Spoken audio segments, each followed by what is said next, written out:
Hello, this is Jim, otherwise known as the Outlaw. Now, in my first video, all you saw was a pile of sticks. This has taken me approximately 1 hour. Yeah, about 1 hour. And 1 hour I've transformed that pile of rubble into this. Yes, okay, right, it's not artistic, right, but, and as you see, I've covered it partly with bracken. Over the back I haven't touched. I haven't got the time, and you all know the score. But basically I've put the bracken where it's most important. I would put more on, obviously, to cover up the stalks and stuff like that. I would clear out the floor to make it, but there's enough room in there for me to sleep from the elements. I could have a fire here, right, quite easily. Yeah, so I could have a fire here, literally 3-4 feet away from the shelter.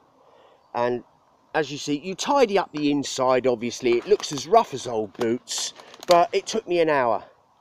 These people that build these shelters in 2 hours, and you know, I mean, 2 hours, does it really take 2 hours to build a shelter to keep you out of the elements?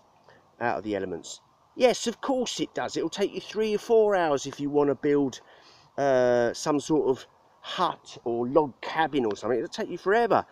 This is an emergency shelter. I'm in an emergency situation. I've got to get into the dry as quick as possible. I've got to get a fire going. I haven't got time to piss around making it all artistic and stuff. This is real, right? This is a real shelter.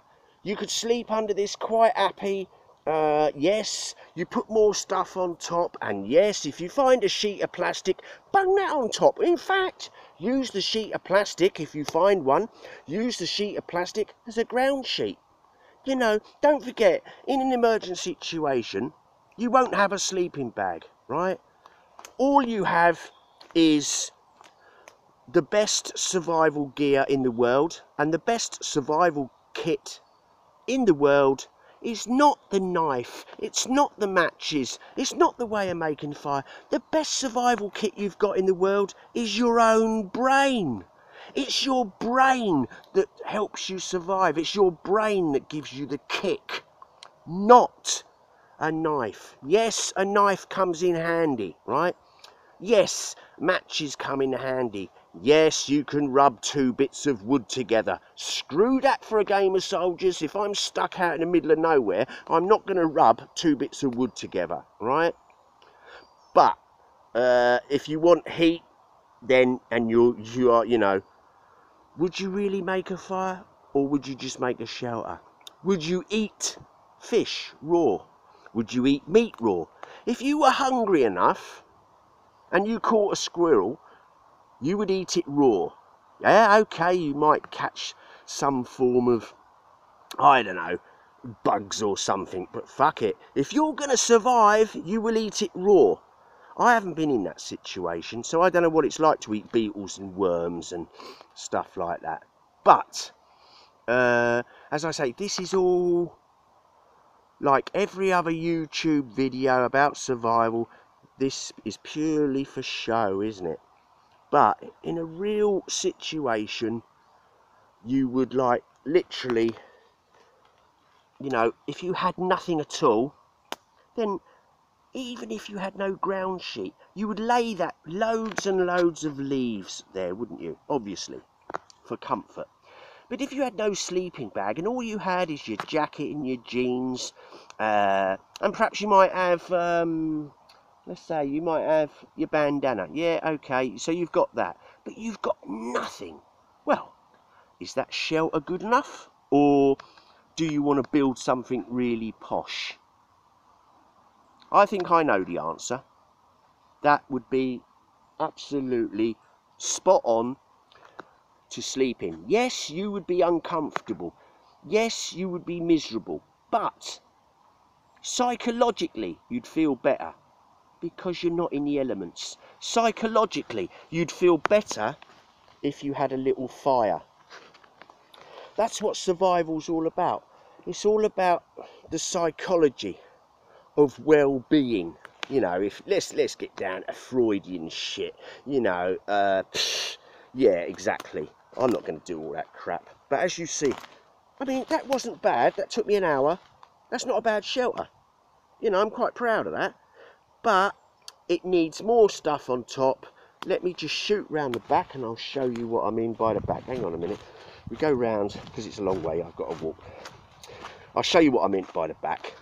Now, obviously, to the back of this shelter, it's as rough as old boots, but it was all a pile of old twigs. Now then, okay, see there? Now then, that is a shelter, but from the back it just looks like a pile of old twigs, doesn't it?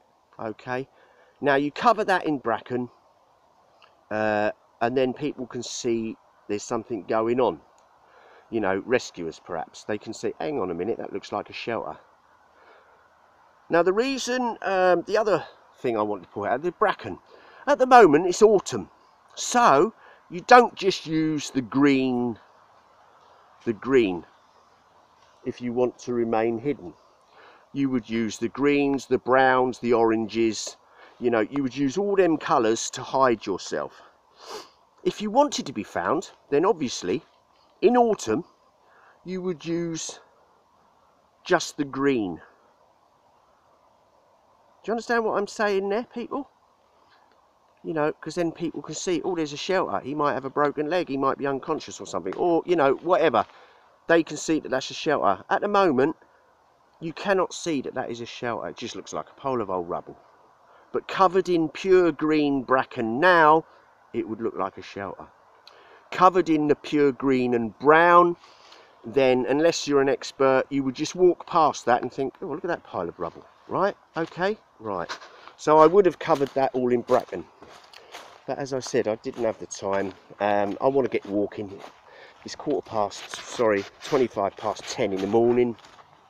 I'm not far from my...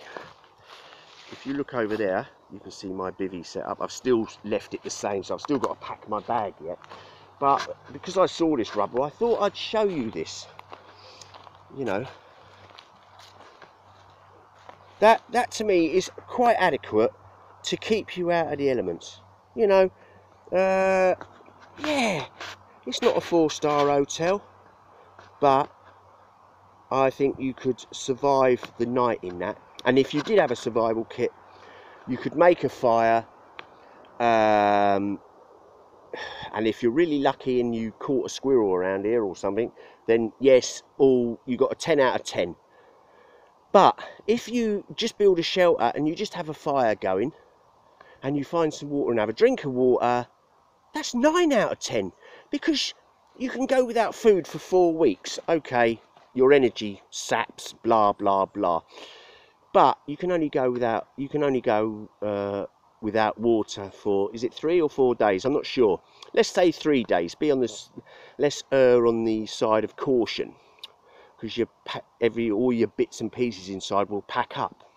So as long as you've got a shelter, a fire and water, you will be perfectly able to survive. That's all you need, is shelter, fire and water.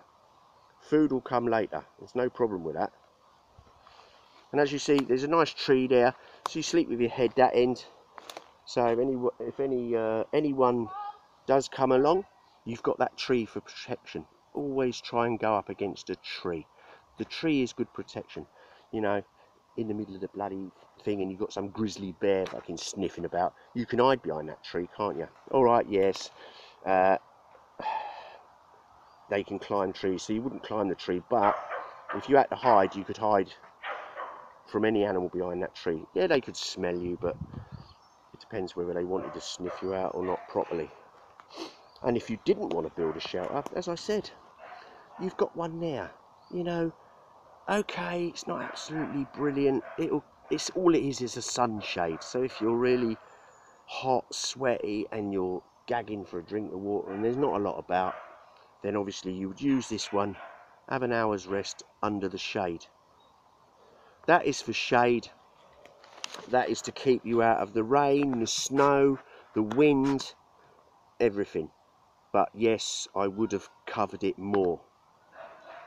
Anyway, if you like what I say, if you like what I do, comment, say anything you like, call me anything you like, just don't call me Shirley. Speak to you soon, people. Have a great life. Ta-da now. Bye.